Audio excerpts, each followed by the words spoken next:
Përshëndetje të nderuar teleshikues, do t'jemi së bashku në edicionin qendror të lajmeve, ku ndër të tjera do të ndiqni. Tirana përjetoi orë dhune në protestën e opozitës. Protestuesit të çan disa herë kordonin e policisë dhe tentuan të hynin në kryeministri. Ata goditën portat kryesore, të cilat ishin të blinduara dhe nuk mundën që të shembeshin. Kundër veprimi i vetëm i policisë ishte gazi lotësiellës, zjarr, gur dhe pompa uji, ndërsa pas 5 orësh Lulzim Basha kërkoi tërheqjen dhe tha se protesta do të vijojë të enden para parlamentit.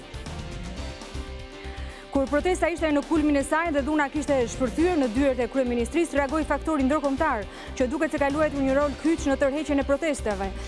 Ambasada e Shteteve të Bashkuara të Amerikës dënoi me forcë dhunën dhe shkatrimin e pronës, po ashtu reagoi ashpër dhe BE-OSBE dhe Ambasada e Britanisë së Madhe. Në orët e tensionit para kryeministrisë u lënduan 9 efektiv policie, por dhe disa protestues që u dërguar në spital për ndihmë mjekësore. Ndërkohë policia pati sjelljen më korrekte në historinë e protestave në Shqipëri. Pas përfundimit të protestës, efektivët u përgëzuar nga drejtori i përgjithshëm i policisë, Ardi Iveliu. 5 prokurorë të Tiranës nisën hetimet për protestën. Veprat për të cilat është regjistruar hetimi janë shkatrim prone, dëmtime me dashje, organizim të tubimeve të palishme dhe prishje e qetësisë publike. Sapo u mbyll protesta, ekspertët të kriminalistikës kanë kthyer hyrjen kryesore të kryeministrisë për të fiksuar dëmtimet e kryera gjatë sulmit.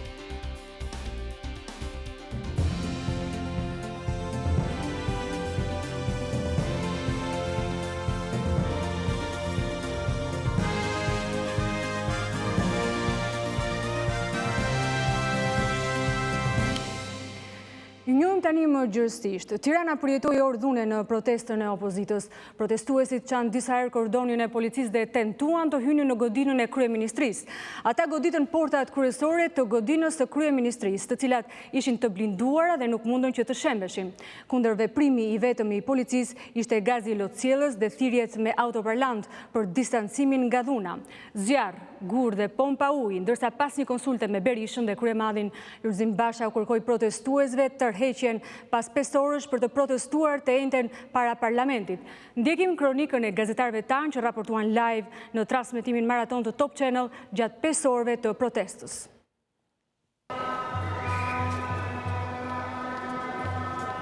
Nisi me lule por vazhdoi me akte dhune, zjarr dhe gaz lotësiellës. Protesta e opozitës në bulevardin Dëshmorët e Kombit. Protesta ishte një marshim i qetë deri në momentin që kordoni policisë u ça dhe 10 protestues filluan të shkatronin skelën në derën kryesore të kryeministrisë.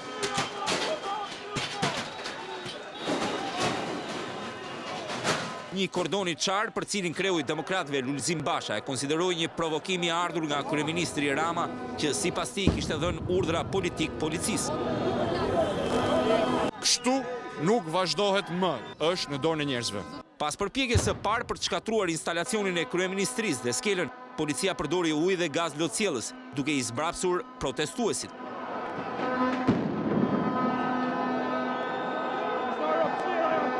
Për këtë përdorim të gazit lotësiellës, krerët e opozitës akuzuan policinë. Kjo tablo ku policia teksa tërhiqej lejonte protestuesit të çanin rrethimin dhe të shkatronin skelën dhe më pas t'i largonte ata me gaz lotësiellës, ndodhi disa herë në çdo 20 minuta gjatë protestës.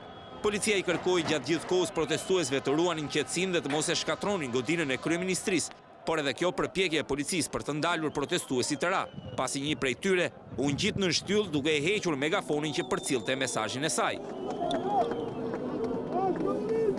Gjatë gjithë kohës protestuesit kërkuan të thyenin derën e godinës së kryeministrisë, por nuk kanë mundur dot, për shkak se dera ishte e blinduar dhe ruhej nga forca speciale nga brenda saj, të cilët nuk e lejuan në asnjë mënyrë hyrjen e protestuesve. Gjatë gjithë kësaj kohe, kreu demokrat Lulzim Basha, por jo vetëm, deklaronte se e gjithë protesta është lënë në dorë të qytetarëve dhe se janë ata që do të vendosin sa do të zgjasë dhe mënyrën e saj. Është ish kryeministri Berisha që në fjalën e tij her pas here shprehet se kryeministri Rama i lihet kohë deri në mbrëmje të largohet nga posti.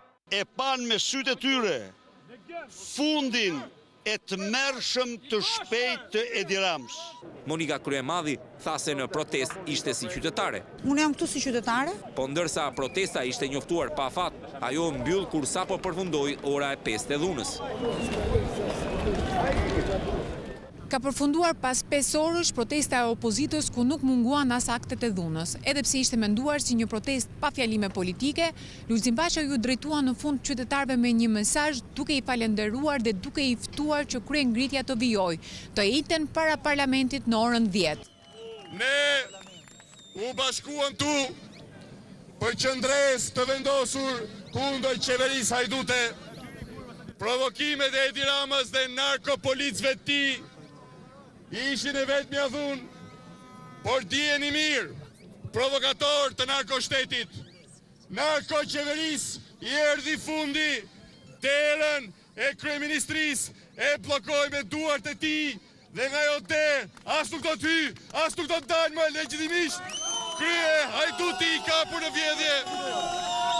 Ndërsa ditën e ejte, populli do t'i jap një përgjigje tjetër narkoshtetit, duke marrë fatin në duart e tij dhe duke dhënë fund një parlamenti të vendosur nga vota e drogës dhe jo vota e qytetarëve shqiptarë. Le të zotojmë sot se kjo kryengritje qytetare do të vazhdoj deri në përmbysjen totale të sistemit kalkur. Liri, demokraci, Shqipëri si gjithë Europa. Kryeministri, zëvendës kryeministri, disa ministra dhe përfaqësues të mazhorancës reaguan gjatë orëve të protestës përmes rrjeteve sociale. Unë do të kem tani në lidhje të drejtë për drejtë nga kryeministria numrin 2 të qeverisë, zotin Erion Braçe, por aty ndodhet kolegu ynë, Muhamet Veliu. Linja për ty, Medi.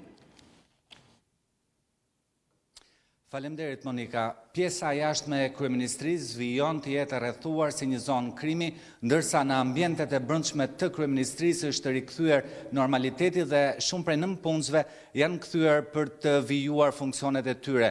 Njëri prej tyre edhe zëvendës kryeministri Erion Braçe. Faleminderit që jeni me mua në këtë edicion lajmesh në Top Channel. Zoti zëvendës kryeministër, cili është qëndrimi i qeverisë për atë çfarë ndodhi sot gjatë protestës opozitës? Është një ditë e vështirë, për një ditë shumë e rëndësishme në udhëtimin demokratik të Shqipërisë, veçanërisht modernizimin e shtetit, të reagimit të tij në përputhje me ligjin dhe proporcional në raport me reagimin e qytetarëve që kishin dalë për të protestuar, pavarësisht se ishin ngushtësisht militant të një partie politike. Duke thënë këtë, të dua të nënvizoj me forcë që sjellja ligjore e Ministrisë Brendshme, e forcave të zbatimit ligjit, policisë së shtetit, në raport me qytetarët, por edhe në raport me një numër relativisht vogël kundërshtarësh të dhunshëm, të parapërgatitur për të sulmuar me forcë dhe natyrisht për të djegur selinë e qeverisë Republikës Shqipërisë, është një hap tjetër, është një shenjë tjetër që demonstron se në këtë vend mund të zbatohet ligji edhe pa pushkatuar kundërshtarët e tu aty poshtë, në bulevard. Zoti zëvendës kryeministër, kryetari i Partisë Demokratike Lulzim Basha deklaroi se ishte i qëllimshëm çarja e kordonit nga policia.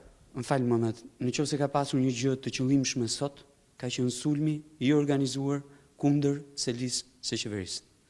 Pavarësisht se kryetari i opozitës, pavarësisht se liderët kryesorë të opozitës kanë marrë paralajmërime të qarta, jo nga ne, por nga faktori ndërkombëtar gjatë gjithë kësaj jave, për të protestuar paqësisht dhe qetësisht, madje duke i garantuar se mesazhet e tyre do të dëgjohen, jo vetëm nga ne si qeveri, por edhe nga partnerët ndërkombëtarë etj. Me radhë, u zgjodh në mënyrë të qëllimshme gjuha dhe u përgatit në mënyrë të qëllimshme një sulm i hapur verbal, mirëfilli i organizuar, siç ju e vutër sot gjatë gjithë ditës, për 5 orë me radhë kundër selisë së qeverisë.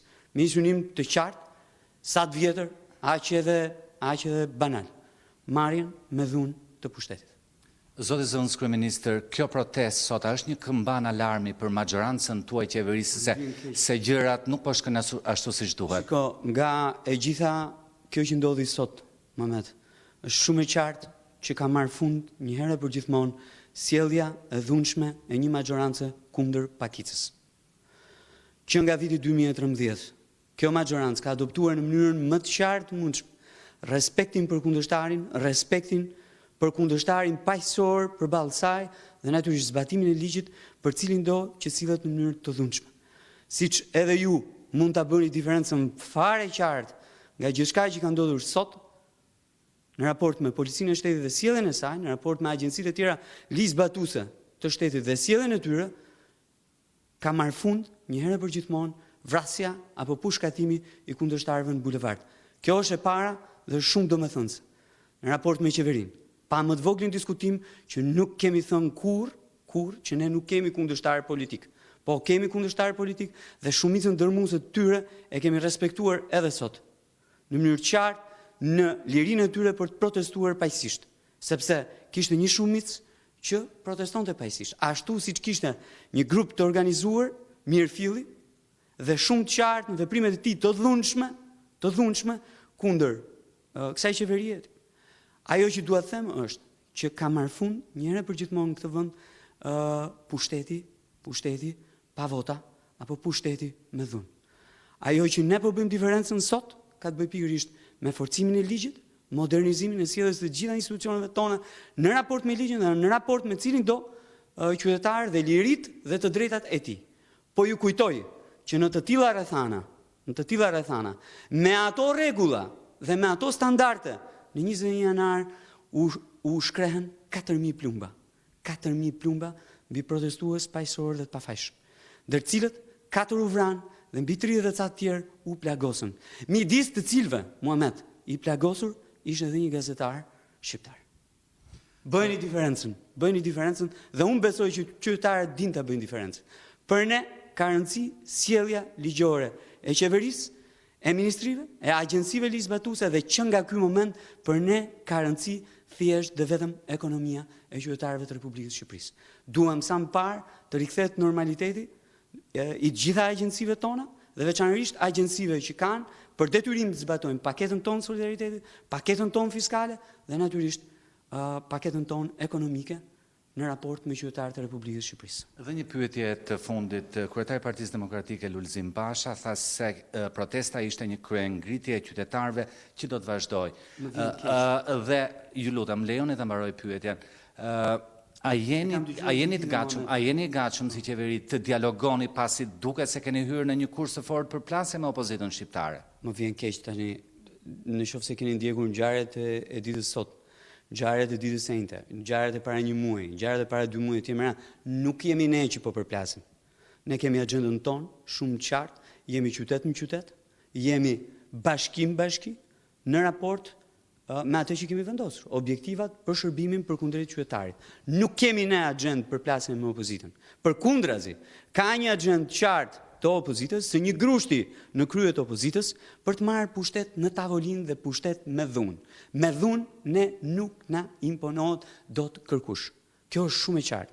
Ne kemi vetëm një rrugën e shërbimit publik përkundrejt qytetarit, forcimin e ligjit dhe çurjen përpara të reformave, ku aja mbetet edhe një herë tjetër reforma në drejtësi.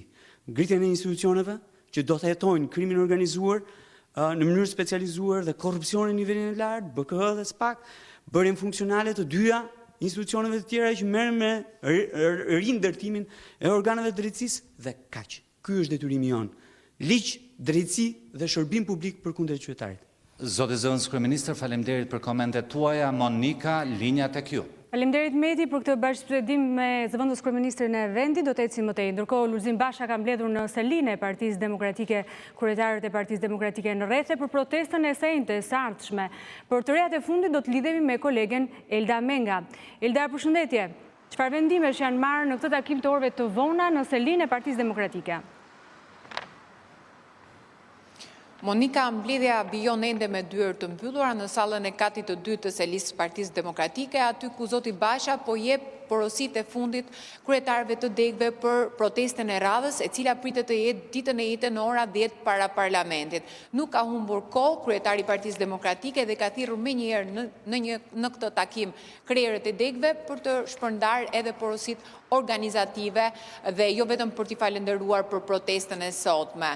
Pra, ajo që pritet ditën e sotme, në mbrëmje pas përfundimit të mbledhjes, janë porosit organizative për protestën e radhës. Ndryshe nga orët e paraditës, Monika, në selin e Partisë Demokratike mbizotron qetësia, ku më herët mira simpatizant qëndruan bashkë me kryetarin e Partisë Demokratike dhe ju drejtuan sheshit para kryeministrisë, aty ku edhe protestuan për disa orë. Po, derisa protesta shkoi drejt fundit. Faleminderit Elda Menga, ishte Elda Menga, gazetare jonë drejt për drejt nga selia e Partisë Demokratike. Kur protesta ishte në kulmin e saj dhe dhuna kishte shpërthyer në dyert e kryeministrisë, reagoi faktori ndërkombëtar që duket se ka luajtur një rol kyç në tërheqjen e protestuesve. Ambasada e Shteteve të Bashkuara të Amerikës dënoi me forcë dhunën dhe shkatrimin e pronës, po ashtu reagoi ashpër dhe Bashkimi Evropian, OSBE dhe Ambasada e Britanisë së Madhe. Ndjekim. Delegacioni i Bashkimit Evropian në Tiranë reagoi shumë shpejt mbi tensionimin e situatës gjatë protestës së opozitës. Përmes një postimi në rrjetet sociale, ai kërkoi të shmanget dhuna me do e mos. Delegacioni i Bashkimit Evropian dhe ambasadat e shteteve anëtare në Tiranë u bën apel të gjitha palëve të tregojnë vetë përmbajtje të menjëhershme. E drejta e qytetarëve për të shprehur përmes protestës paqësore është një vlerë thelbësore e një demokracie moderne europiane, thuaj në reagimin e tij. Ambasada e Shteteve të Bashkuara gjithashtu e dënoi me forcë dhunën dhe shkatrimin që ndodhen gjatë protestave të sotme. Mbështesim të drejtën e qytetarëve për të protestuar paqësisht, por dëmtimi i pronës publike dhe dhuna nuk janë të pranueshme. Nxisim të gjitha palët që të tregojnë vetë përmbajtje më të mirë dhe të rivendosin qetësinë. Ju bëjmë thirrje të gjitha partive politike që të denoncojnë këto akte dhe të ndërmarrin hapat e nevojshëm për të siguruar që situata të shndrohet në paqësore dhe konstruktive, thuaj në mesazhin e saj.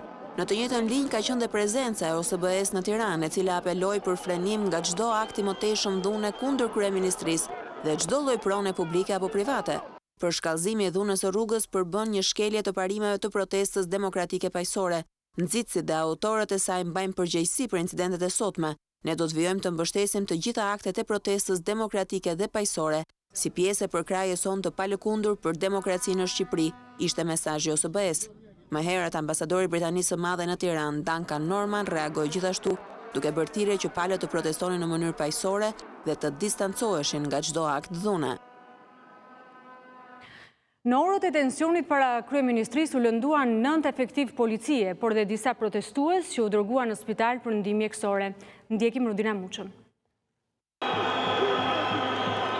9 efektiv dhe disa protestues përfunduan në qendrat spitalore të Tiranës, pasi u lënduan gjatë protestës së kryeministrisë.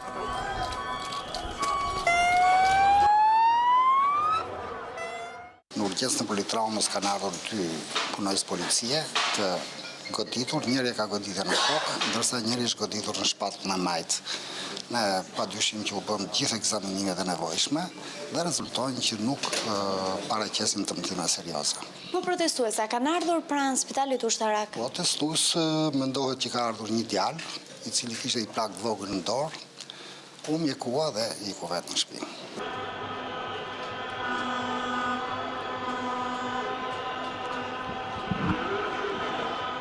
Numri të dëmtuarave në këtë protestë ishte 19. Policët u goditën me sende të forta, ndërsa protestuesit patën probleme me frymarrjen për shkak të gazit lotësjellës.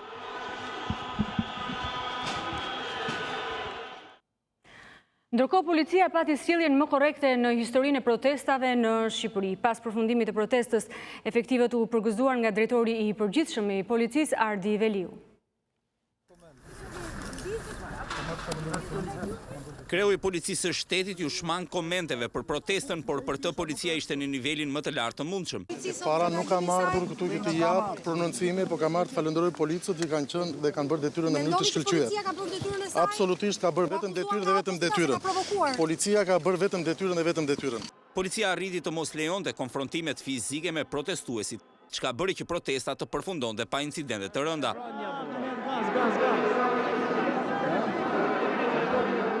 Forcat speciale të policisë, të cilat ishin brenda godinës së kryeministrisë, arritën të zmbrapsin me sukses 6 apo 7 tentativa të shpërthimit të derës kryesore të godinës, çka do të përbënte një akt të papranueshëm, siç edhe paralajmëronin ndërkombëtarët.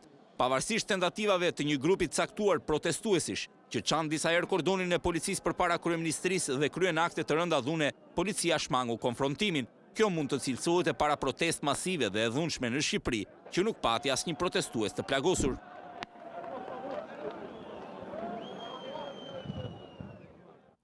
Pesë prokurorë të Tiranës nisën hetimet për protestën. Veprat për të cilat është regjistruar hetimi janë shkatrim prone, dëmtime me dashje, organizim të tubimeve të palishme dhe prishje e qetësisë publike. Sapo mbyll protesta, ekspertët e kriminalistikës kanë kthyer hyrjen kryesore të kryeministrisë për të fiksuar dëmtimet e kryera gjatë sulmit. Ndjekim Anila Hoxhën. Tashmë kryeministria është kthyer në një vendngjarje për hetuesit të cilët pritet të rrinë dhe të vlerësojnë dëmet e shkaktuara në hyrjen kryesore të kryeministrisë.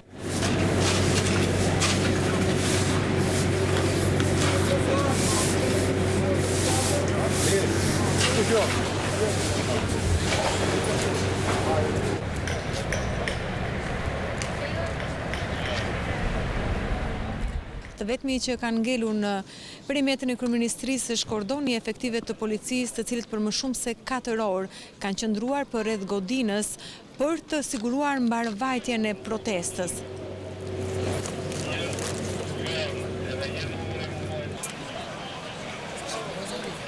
Bulevardi është zbrazur, gati pa nga pak po boshatiset.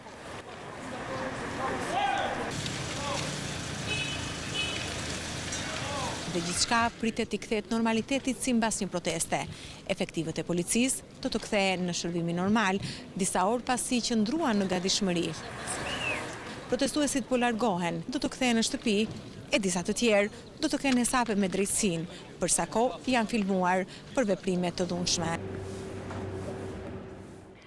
Mediat ndërkombëtare kishin sot në fokus zhvillimin e protestës së opozitës në Tiranë. Rida Vasia ju njeh se si e pasqyruan. Për shkallëzimin e situatës gjatë protestës së opozitës në Tiranë është pasqyruar menjëherë nga Associated Press që flet për një konfrontim të tubuesve me policinë. Mbështetësit e Partisë Demokratike çan kordonët e policisë ndërsa tentuan të hynin në ndërtesën e kryeministrit, thot agjencia e njohur e lajmeve, që shton se protestuesit lëshuan flakadan dhe objekte të tjera, ndërsa përpiqeshin të shkatronin skelën mbrojtëse përpara hyrjes kryesore të godinës, por nuk hyn brenda saj, thekson ajo. Policia nënvizohet në shkrim nuk ka bërë shumë rezistencë, megjithëse përdori gazin lotësiellës dhe pompat e ujit, teksa përmes altoparlantëve i ka kërkuar protestuesve që të shpërndahen. 2 autoambulanca janë parë të marrin demonstrues që kanë pasur probleme nga gazi lotësiellës e disa thuhet të kenë humbur ndjenjat. Në një intervistë për Associated Press përpara protestës, lideri demokrat Lulzim Basha shpjegoi edhe një herë se ajo që po kërkohet është dorëheqja e qeverisë, krijimi një kabineti tranzicioni dhe zgjedhje të parakohshme, në mënyrë që të rivendoset sipas tij demokracia përmes parlamentit të zgjedhur me vullnetin e popullit dhe jo me parat apo kërcënimet e kriminalëve. Opozita sulmon se linë e qeverisë shqiptare, shkruan agjencia italiane e lajmeve ANSA, e cila e ka lajm kryesor pasqyrimin e zhvillimeve të fundit në vendin tonë. Një grup manifestuesish kanë mësyr kryeministrin duke tentuar hyrje në ndërtesë, por janë zbrapsur nga forcat e Gardës së Republikës të ndodhura brenda saj që kanë lëshuar gazin lotësiellës, vazhdon shkrimi. Euronewsi gjithashtu i pasqyroi eventet në kryeqytetin shqiptar duke vënë theksin tek skenat e dhunës, si dhe shkatrimi instalacioneve përpara kryeministrisë, të cilat siç thot, kreu i ekzekutivit i ka shumë për zemër. Reuters dhe Washington Post po ashtu u fokusuan tek këto ngjarje, ndërsa theksuan se protestuesit kanë përdorur shufra hekuri në përpjekje për të thyer dyert e kryeministrisë. Në momentin e nisjes së protestës së opozitës në Tiranë, kryeministri Edi Rama ishte në Vlorë në një takim që zhvilloi në sheshin e Flamurit, ku edhe përcolli mesazhet e para për atë që po ndodhte para kryeministrisë. Ndërsa Partia Demokratike mblodhi në Tiranë tubues nga pjesë të ndryshme të vendit për protestën e paralajmëruar të saj, kryeministri Edi Rama ishte në Vlorë nga ku bëri një demonstrim vizual force. Pamjet filmike të realizuara nga takimi publik i ciklit kombëtar Bashkia që duam treguan një pjesëmarrje masive. Videoja e hedhur në faqen e Facebookut të shefit të ekzekutivit, në të cilën nuk mungojnë as filmimet e realizuara nga lart me dron, që e praktikisht një sfidë që i bëi protestës së opozitës. Rama u përqendrua tek gjendja e Vlorës, e duke theksuar ndryshimet që ka pësuar qyteti, dërgoi edhe një mesazh për organizatorët e protestës në Tiranë. Por ne nuk kemi mbledhur këtu sepse të tjerë janë mbledhur gjetë. Ne jemi mbledhur këtu sepse ne qysh se kemi marrë votën e qytetarëve, kemi premtuar se do të ecim hap pas hapi me ju. Dhe jam shumë krenar që kundërshtarët tanë kanë aleat njëri tjetrin për të përsëritur të njëjtat avaze dhe për t'ju ofruar shqiptarve të njëjtat gjudhërdi e rëmuja, ndërsa unë dhe ne kemi aleat njëri tjetrin, Partia Socialiste dhe populli i ndershëm i Shqipërisë. Ndryshe nga takimet e tjera, Rama këtë radhë zgjodhi ta mbante fjalën e tij në sheshin e Flamurit. Një ditë më parë, kryeministri u akuzua nga opozita se administratës janë bërë presione për pjesëmarrje, pretendime këto të cilat kryetari i Bashkisë së Vlorës Dritan Leli i hodhi poshtë. Ky është Top Channel. Mirë, do të shohim tani zhvillimet të tjera të ditës. Në Maqedoni janë parandaluar sulme terroriste të ISIS. Autoritetet kanë ushtruar kontrolle në disa banesa dhe kanë sekuestruar një sër mjetesh. Autoritetet maqedonase arritën të parandalojnë disa sulme të mundshme terroriste, pas të cilave, siç thuhet në deklaratën e Ministrisë së Rendit, qëndronin mbështetës të Shtetit Islamik. Disa bastisje u kryen nga policia pas marrjes së informacionit nga një vend partner, por pa u dhënë hollësi se cili është ky vend. Mësohet se janë konfiskuar një sër mjetesh që lidhen me sulmet e mundshme.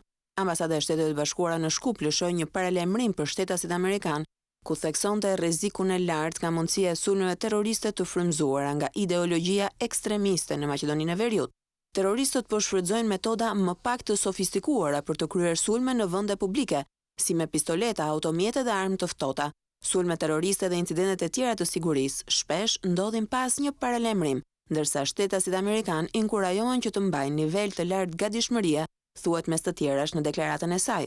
Mendohet që ISIS-it të jenë bashkuar rreth 130 shtetas maqedonas. Javën e kaluar vendi nënshkroi protokollin e antarësimit në NATO, një hap ky që pasonte miratimin e marrëveshjes me Greqinë për ndryshimin e emrit nga Maqedoni në Republika e Maqedonisë së Veriut.